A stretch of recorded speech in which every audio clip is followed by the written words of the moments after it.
All right, hey, welcome to the datacenterHawk podcast. My name is Mike Netzer. I'm joined, as always, by David Liggitt. Hello. Been a minute since we did this. It has. Something we'd love to do more of this year, but great to be back in the podcast share with you. How are you doing? Yeah, doing great, and we're, I'm excited. I know this year we're going to do some different things, podcasting, me and you, which is really fun. And so I'd say people out there, stay tuned, all three of you and my mother. But also, I'd like to promote or tell people, we have continued to invest in our different regions, really across the globe. So not just here in North America, but in Europe, in APAC, and Latin America. And we have some very talented team members that know a lot about the data center market in those regions. And so you'll see over the next 12 months, a lot of content, podcast content around those regions, trends that are taking place there, really specific. So we'll really be diving into individual markets, sub-markets about what's going on there. And so, our team in North America with Ed Socia, in Latin America with Steve Sasse, in APAC with Dedi Iskandar, and then in Europe with David Saunders. Get ready, because we've got some really good stuff coming out. Yeah, if you haven't seen it, we just released our first version of that, our North America Day, which was the podcast debut of one of our analysts, Montana Meyer, who is super sharp and had a ton of great commentary. So check that out. I know it's hard to imagine someone smarter than me about North America. That's not hard to imagine. In the first 10 seconds, both Ed and Montana just share great stuff. And they're obviously in the market, talking to people all the time, touring sites. And so anyway, we're really excited about this year with our podcasts and content coming out. Yep. But on the flip side of that coin, we are headed to PTC next week. That's and I believe this podcast will be produced and published before PTC, right? Rhett's giving the nod of confirmation. So they're getting quicker as we mature as a business. One of the ways we mature is getting out podcasts much quicker. That's right. PTC, awesome. What are your PTC thoughts? I put you on the spot here. This wasn't on the agenda. No, that's fine. I'm excited to get to connect with people there. The more I think the more the business grows, the more some of these conferences will attract people. So obviously there's a ton of data center industry, people that will be there, which is really fun. It's typically a more laid back environment. So it is different than some of the other gatherings that we have during the year kind of as an industry, but it'll be great. And I think that the cool thing about the location, obviously, is it attracts people from different regions. Yeah, and that's really valuable as the business is becoming more global. So it's obviously fun to meet with people and talk and all that stuff. But if you think about the globalization of the business, you have to almost like if you're doing deals in the U.S. market with certain companies, they're also doing deals in other places, and you kind of have to be aware of what those are like. So It's a fun deal. It'll be a good time, and I think there's a lot of people that have been going there for 30 plus years. It's a long running conference, but I've also noticed there's a lot of people that are going for the first time this year. So it's certainly growing. It's certainly attracting a ton of new people, and so it'll be a fun time. Yeah, you bet. Okay, let's talk about some recent developments in the data center world. So recently, I'm not sure if you've been following the news, we elected a new president, Donald J. Trump, for the second time. And one of the things he's announced a lot of things which we won't get into, but one of the things he announced is that this Saudi-backed company, DAMAC, I'm probably mispronouncing that, but that they would invest $20 billion in data centers in the U.S., specifically in kind of Sunbelt Midwest. So we'll take that with a grain of salt, that announcement. But I think one of the things he's trying to do is help facilitate foreign investment in the U.S. But hypothetically, if that were to come to fruition, $20 billion of data center investment, what impact do you think that would have on the industry for that amount of capital to come in? Knowing that, let me pause you right there. Put that in context. So $20 billion, that's a lot of money. It is. On the flip side, Amazon alone has announced $11 billion investment in Georgia and $11 billion investment in Indiana. So it's not totally earth-shattering money when it comes to the data center space. But just think about what, to have kind of a net new entrant spending that kind of capital. What impact would that have on the space? Yeah, I think, and I'll try to, as you share some of these events, I'll try and identify some of the trends that I think these events highlight. One is that our industry is like a capital-intensive business. And, I've said this before, but you can't dip your toe into this space. So traditional commercial real estate investors in the office, retail, industrial, multifamily market, there's one strategy is, hey, let's kind of do one of these projects and see how it goes and see if we want to do more. Because the capital is so significant to do one project alone. It's really hard to do that. So it doesn't surprise me that there's, number one, foreign investment coming in the U.S. I think you'll see more of that in the next 12, 18, 24 months. AI is happening in the U.S., and that's what's driving these type of investments. And so I think one is just it shows a trend that if you want to be in the space right now, you have to have a lot of money. Mm-hmm. Number two, I think you mentioned the locations where these developments will take place in kind of the middle of the country. I would say pay attention to where the developments are happening, which states they're happening in, which municipalities within the states, because those are the areas that have, figured out a couple things. One, hey, how do we deliver a power solution that could work over a longer period of time? That's one. Number two is, are there tax incentives in place that would make a company feel good about coming here and it works to their TCO?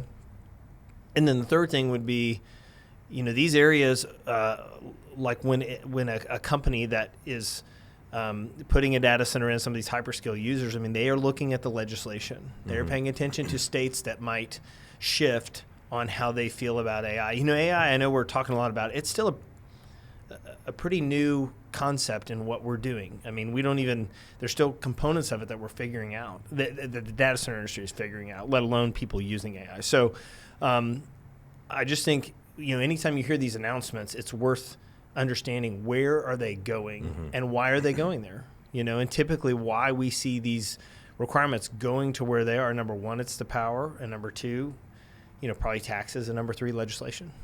Yeah, I think that just underscores what we believe is significant demand that is still out there. Yes, and this company believes if they were to be able to build these data centers, they would be able to fill them with tenants. Yes, and back to your the original comment, $20 billion, that is a lot of money. But in our space, to do a 100 megawatt project, to bring in the capacity and the equipment and all the things you need, 10 million a megawatt. That's $1 billion. Yep. Plus easy. The land cost, and there's different financial structuring. There's different way to do that. Debt, equity, we get that. But I'm saying, it's just one of these projects takes a lot, and so I'm encouraged that you're seeing these type of capital raises go on. That's what it's going to take to facilitate the growth moving forward.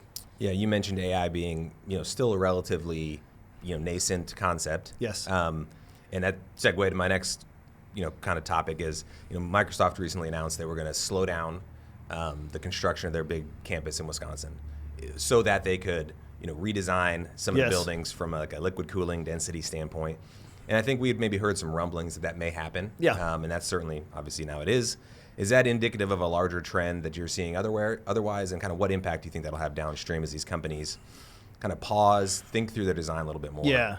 The trend is that the design is changing, and it's changing quickly enough to where companies have to take timeouts to rethink, re-strategize, and then redesign the IT architecture to be able to solve the problem now and in the future. And most of these builds are like hybrid builds, so it allows for both liquid and air cooling. But I don't think anyone has it figured out just yet, in my opinion. The people that we talk to, data center users, providers, even investors, it doesn't really sound like there's a set design that people are moving forward with. They are moving forward with designs, but I think as they go through the iterations of those, you'll see those change. I'd take you back 10 to 15 years. When the data center industry started, there was a very hey, this is how you build a data center, a turnkey data center. It's, 10,000 feet with 1.5 megawatts of power, and it's 2 in at the UPS and 2 in at the generators. And over time, that started to shift. Now we have bigger data halls. It's 40,000 feet with, 8 to 12 megawatts in that space. And so I think you're just seeing some of the maturity at this level with this design that we saw, 10 to 15 years ago. So, the difference is this costs a lot more, takes a lot more power, and I think it also is much, just because of the size of it, probably the communities that it's going into sees it a lot more than it did before. And sometimes that's a really good thing, and sometimes that's really challenging, related to getting projects approved and helping educate really the world on what this technology is doing. Yeah, with all that in mind, I think we certainly are seeing more proliferation of liquid cooling, and there's more and more facility sites are having that as part of the base design than there was even a couple of years ago. Yeah, I think you have to. I mean, I think if you're wanting, and so that's what I would say, some of these new groups, I mean, one of the really interesting things we're seeing right now is like very well capitalized new entrants into the market. Mm-hmm. And so some of these new groups that are coming in, you know, if you're jumping into the space, obviously you need to have people on your team that are, you know, architects and engineers and all the things you need to basically, you know, design, build, and operate a data center. But you have to really understand these shifting trends and how to make sure that when you show up to talk to one of these 10 users, I mean, we're not talking about talking about hundreds and hundreds of users. Let's talk 10 users. When you show up to talk to them, mm-hmm. You better have your story buttoned up in a way that will convince them that you know what you're doing and you can execute and operate, because they are only going to be your first project if you convince them of those things. Yeah.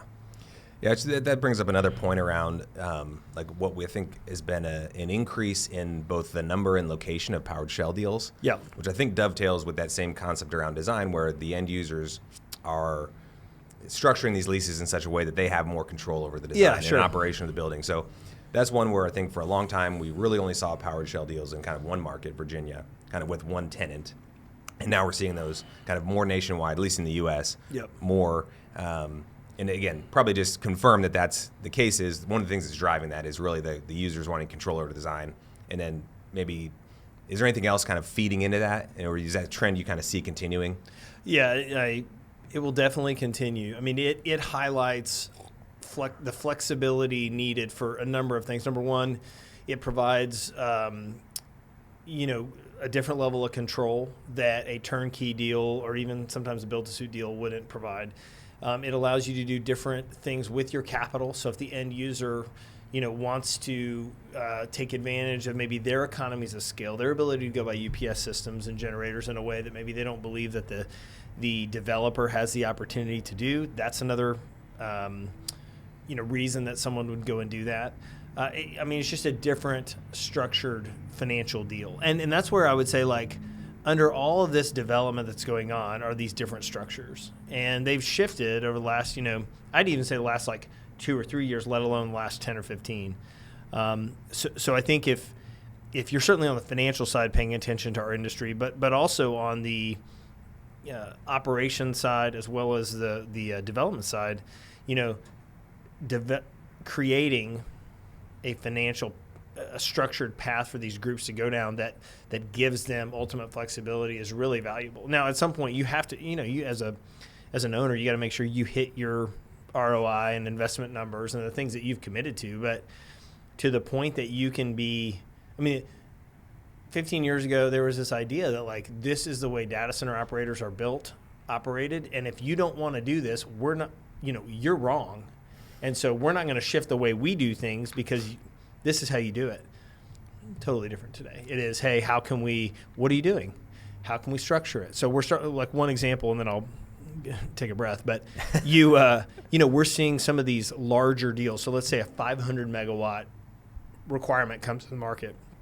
There might be a user that says, hey, I want to do all those powered shells. And you might have an operator that says, well, I have the 500 megawatts, but that doesn't fit for our model. So what if we do 200, we provide 3 or 4 buildings that give you the opportunity to put 200 megawatts in that are powered shell for you. And then we do a 200 or 300 megawatt turnkey requirement, or 200, 300 megawatt build to suit. So we're starting to see that as well, which I think highlights that you might not always get exactly what you want, but there are some negotiations going on that provide some hybrid solutions that work for some of the groups out there. I had lunch yesterday with a guy who's in the financial department for one of these large developers, and he really stressed, like, how complex these deals are getting. Yeah. And if you look over a whole portfolio of, to your point, some of these hybrid deals, some of these negotiated terms, and then layer on top of that some of those pre-leasing concepts and just how you recognize that from a revenue standpoint is getting very, very challenging. Yeah, like how do you go finance a $10 billion deal? That's typically not something that you can figure out in 15 minutes. It takes a lot of work and, all the complexity that comes with that, it's becoming much more, that part of the business is becoming much more important, and really understanding not only like what you can do today to meet those needs, but also trying to think through, hey, what are the needs coming in the next 1, 2, 3 years for the end user, and how can we create a financial structure that will meet those needs? Because they will change. Yeah. We've seen it change. It changes from era to era in our space. It's like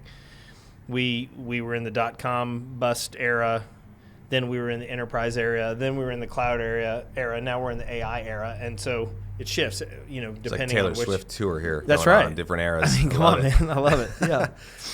That brings up another point that we've been getting asked about a lot recently is, how are groups dealing with, from a contractual standpoint, like provisions for utility delays is probably the best way to phrase it. I think you and I chatted about this with one of our analysts recently about what are groups doing in order to help protect themselves against penalties or being on the hook for a product they can't deliver if the utility can't deliver. So what are some things you're seeing? How are groups accounting for that? And how are the end users reacting to that? Yeah, I think this is really now a partnership between data center operator, end user, and power company, and each plays a role in the process. Typically, it was not hard for when a data center operator committed to a lease being signed that would say, hey, we're going to bring 36 megawatts, 72 megawatts on by this date. Historically that hadn't been an issue because we weren't talking about the levels of capacity that we are today. So, I think the data center operator themselves, has now gotten a lot more shrewd around the language needed to make sure that if they agree to build a building and bring the power there, that they are not held liable if the power does not show up the way they thought they would. Now, I would say that end user is not signing anything until they see documents that the data center operator can provide from the power company saying that, hey, we will provide this power by this date. But we all know in our space that there's been instances where that has not happened. And so, and that's a different situation for us in the space. So I think that's really what they've done. The reality too is that those end users themselves understand that that's a reality because they have, if you're new to this industry, one of the things that we see is the leasing of more data center capacity than we've ever seen before across the U.S. On the flip side, we also see data center end users going and buying more land than they ever have, building more data centers than they ever have, and operating more themselves than we've ever seen. So we got two different parts of the industry. Both are exceeding levels, of takedown that we've ever seen before. But the end user themselves has that same issue, right? They're going and they're signing deals with the power company, and they're seeing the challenge there. And then they're going to lease the space, and they're seeing the challenge there. So it's certainly not, at this point, it's something that I think the market is more aware of. I think people have gotten more comfortable with. But, yeah, I think you've got to be really careful around, like, what you will commit to. Because, I've had conversations with the largest data center operators in the world who you would think have the most leverage over the power companies in the world. And they will tell me, hey, there's times that those groups will say, we'll deliver 300 megawatts by this time, and they come back and say, hey, actually the timelines have shifted. We still give you 300 megawatts, but it's going to be 6 months later than we thought, and that creates an issue. Sure. Is it accurate to say, like, those provisions have always been in the contracts, but rarely were they kind of enforced, not enforced, but activated, I guess. Yeah. Because the power delays just didn't happen. Yeah. Now these groups are going to have to go back to their contracts and go, okay, now we really need to make sure this is airtight and that the penalties are, commensurate with what is actually going to cost and I us. think some of these bigger deals, like it's one of the reasons that we'll see periods of U.S. demand. We go through quarters now where we'll have 2 gigawatts of leases that were signed that we see, we track, we that's demand, absorption. And then the next, quarter we'll see 600 megawatts, and so I think still a little lumpy. That's right. Yeah, thank you for using that word because that's our favorite term that's from right. 2021. That's right. But I think that like if you're someone if you're new to the space and you're tracking the market, my encouragement to you would be like kind of step back and look at the bigger picture. that we've had some times where I've been on calls with people and they're like, well, it went down, like we didn't see the demand go up, and like that's just not how our space works. Yep. It's just not, never has been. We have large periods of demand and then it shrinks and then it goes back up more than it was before, and so that's just how. It speaks to the fact that like this is still a new market that we're in, and as I mentioned, our Taylor Swift eras. Of the data center industry. I hope no one jumped in at this point of the podcast. I really hope that someone runs with this and makes a meme or something. Sure, yes. But as I talk about the different eras, the reality is like we're seeing these same trends just play out at different scales. Yeah. Well, but I would say, you would probably say this, we would say this as a company, is that it's not necessarily the demand that's ebbing and flowing that much. The reason that why you see the leasing go up and down is really on the supply side. Yeah, sure. It's that we believe the demand still exists. But the reason that you don't see as much leasing quarter to quarter is because of the inability to bring on. Yeah, and I always will ask, in some of the conversations we have, I'm always talking to people about demand. What is the demand? What are you hearing on the demand side of things? Yeah. Because that, if anything can stop the music, it's that. It's when those companies that are no longer saying like, hey, we thought we needed 2 gigawatts, we don't need anything anymore. And everybody's going, what? And so I think that the collective view of the demand in the market today say it's out there. Sure. The question is, how many suppliers you have coming to the market and how many of them will be able to perform. I saw that there was an article on LinkedIn the other day. I forget, there was someone in our industry who wrote it, and I read like half of Ghost data centers? Yes. And the point was, hey, there's a lot of people out there that are talking about how they have power and how they have sites and this and that. But until they provide the power and build and you get stuff done there, you don't have anything. Sure. And so you lose some credibility in the marketplace if you make those announcements. I think some groups have learned that lesson in the last 5 to 10 years and have gotten a little wiser around that, kind of slow your roll as that's it right. were. Yeah. And some of these newer groups don't get that. Yeah, and that's just part of, I think, people that are entering the space. It's like I tell my kids a lot, like you can either learn from the wisdom of others or you can learn from experience. I tell that to my kids all the time too. A smart man learns from his mistakes. A truly wise man learns from their mistakes. My kids typically choose the latter of that, despite their dad's great your kids don't commentary. Listen to you? Yeah, no, imagine that. Shaped up. Thanks, Dad, for that great advice. That's right. But I think that's and I'm kind of I'm joking, but I think the point I'm trying to make is like I think we've seen groups that have stubbed their toe there and they go, okay, next time we're going to do it a little differently. Sure. Because if we don't, like I said, there's not 100 users in the space that are needing these large projects. It's a smaller group. So you got to make sure when you come to the table, you come to the table with the right partners, with the right capital, with the right message that resonates with them. Yeah, an ability to perform. Yeah. Okay, new topic. This is a question that I think maybe I have in my own mind coming into this podcast, is where we've seen a ton of growth in some key markets across the U.S., specifically to Dallas and Atlanta, that have seen a ton of growth in the last really 2 years. Yep. And there's a lot of kind of chatter around both of those markets. This is crystal ball time, right? This is crystal ball time. I love it. This is 8-ball time, actually. Right. We have an 8-ball, a little one of those little fake 8-balls in the office. When you were talking about demand, I was thinking, you flip it over, all signs point to yes on the demand side. But from specifically between Dallas and Atlanta, I think you'd probably say both of those markets will continue to see growth.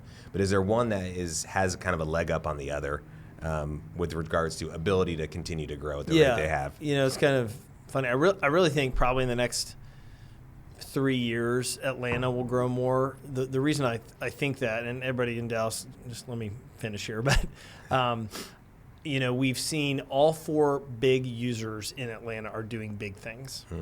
And most of them have owned campuses, and they also have now they're leasing in large chunks.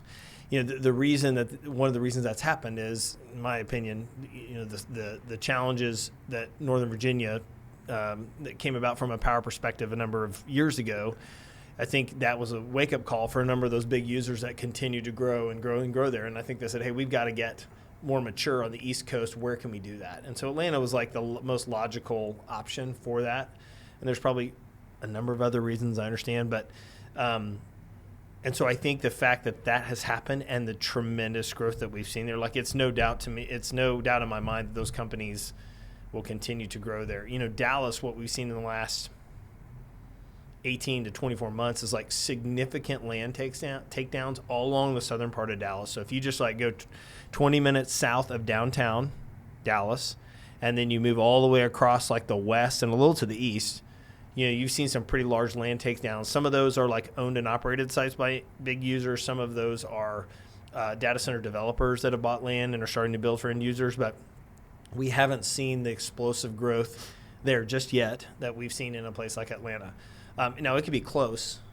So, we might get 3 years from now and Dallas might be 100, 200, 300 megawatts behind Atlanta. But I really think that I really think that Atlanta will grow more than Dallas. Yeah, just because of the land takedowns you've seen, specifically for the hyperscale users. Yeah, and you can get, there's like, as an example, I know of a company that's, bought almost 2,000 acres in Atlanta to do a data center development on. Like the takedowns in like South Dallas have been in the 100 acre, 200, 300 acre range. Now there's a company that has, a good 1,000 acres kind of starting to be put together. So, we're definitely seeing that. But I think for both of these markets, what I would say is like it's a new day.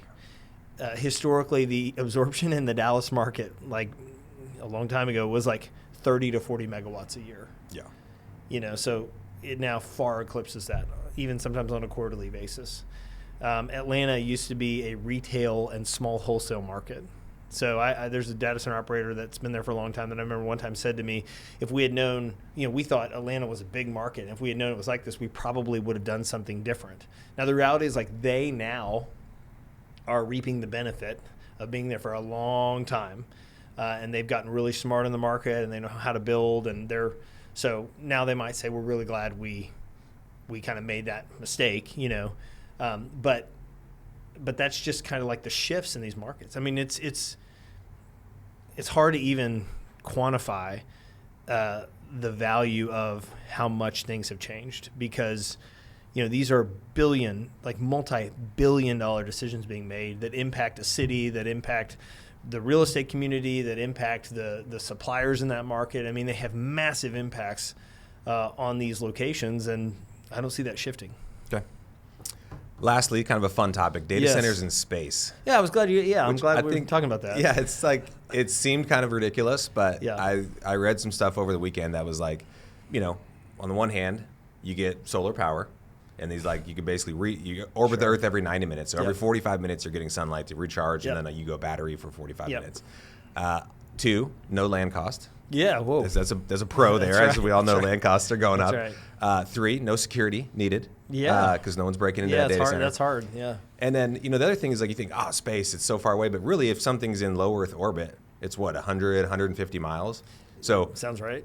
Once a day or every 90 minutes, basically, you're 150 miles from, some major metro. Yes. And then, you could be part of the day you're over Northern Virginia, then you're over Chicago, then you're over Dallas, then you're over Northern California, then you're over Tokyo, then you're so it's an interesting concept. Sure. I don't know if there's anything really to be assessed there, but thoughts on space data centers? Yeah. Well, I think what this points to is the challenges that we're seeing now are pushing the whole industry to consider things we never have before. Yeah. And I think you can see that with the power evaluation that's going, like the alternative energy work that's going on. Yeah, creativity is the name of the game these days. Yeah, and like people's ability to go, hey, we never would have considered. I use this example a lot in just kind of internal conversations, but when I was at CBRE, this is 12, 15 years ago, and was doing site selection, the goal was like we had to be 50 miles away from nuclear facilities. Like you could not, if you took a site to a client and said, hey, here's a site, and it's 20 miles, just within 20 miles of a nuclear facility or 50 miles, they would go, we're not looking at it. Now people are like, what nuclear facility can we buy? Yeah. And it's like that with like airports and things like that. So because the problems have shifted, now the approach is different. And like that's a good example of that. And some of these things that seem really maybe far-fetched is maybe the wrong word, but just seem like really like out of the box. Sure. Typically like our industry is slow to adopt those because the capital is high. It's hard to convince end users to come and be a part of something that's very new like this, because if it fails, and the solution fails for the end user, I mean, that's very costly, and it's very tough to repair that relationship. And so you can look at some of the underwater data centers that have been, talked about and strategized on, and like the experiments that have been done with that. And there's only a number of companies that have the teams, flexibility, the time, the energy, the effort that can put towards kind of determining whether those solutions make sense. So I'd probably put it into that bucket. But listen, if there's anything I would tell you, it's like some of these ideas that seem far-fetched, if they work, watch out. Yeah, I think if, similar to what Elon has done with Starlink, if you could get a critical mass of these that, had a rotation of them. Yes. And to your point, if they can meet the requirement, whether it's compute, probably not storage, but if it's compute that you can deliver to the end user quickly or effectively, maybe. Yeah. It'll be our fifth data center region that we track. Can you imagine like the technical team that has to go fix a problem up there, and they're like, hey, we're going up. Where are you going? We're going up to space to fix a problem with the server. An IT technician / astronaut. That's right. There's a new job description for you. Space-based IT can happen. tech. Yeah, that's right. Well, gives new meaning to the term power, space, and cooling. I think if anything, if I look at what we've talked about, it's there's so many things happening right now in our industry.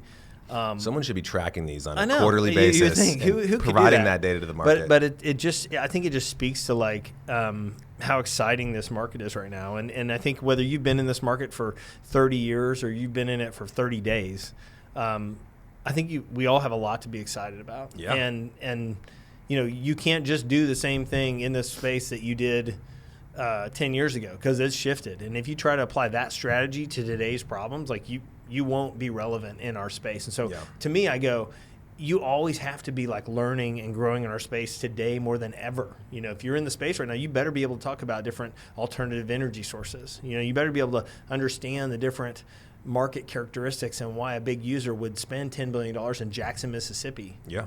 Why on earth would they do that when historically those type of dollars have been spent in Dallas, Chicago, Phoenix, Northern Virginia?